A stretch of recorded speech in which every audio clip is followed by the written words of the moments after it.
ভাই ভাই ভাই দুদিন ধরে খাই না বুঝছো 250 টাকা দিতা গরিব শরীফে তো দান করুনি লাগে আমাদের খুরসা নাই ভাই বুঝছো তুমি এক কাম করো 200 টাকা খায়া 300 টাকা তুমি ঘুরাই না দিও আমি এই জায়গাতে আছি যাও যাও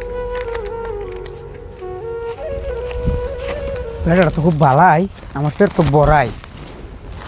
200 টাকা কে 300 টাকা নিয়ে ঘুরে দেয়া লাগে না 300 টাকা পুরাই আছে নিয়ে ঘুরে দিলে এটা আমি বড়াই দিব কি বাট পারি নাকি 500 টাকা লয়ে গেল গা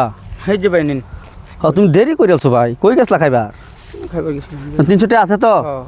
হ্যাঁ পেট ভরছে হ্যাঁ ভাই খুব শান্তি বিরাট ভালো কাম করছো বুঝছো আপনি খুব একটা ভালো মানুষ তার মানে 500 টাকা আছে ইঞ্জেন আমার নকলি চলে না তুমি চালাই আনছো আমি 300 টাকা পাইলাম তুমি 200 টাকা খাইলা খুব শান্তি হয়েছে তোমারও শান্তি আমারও ভালো তো যাও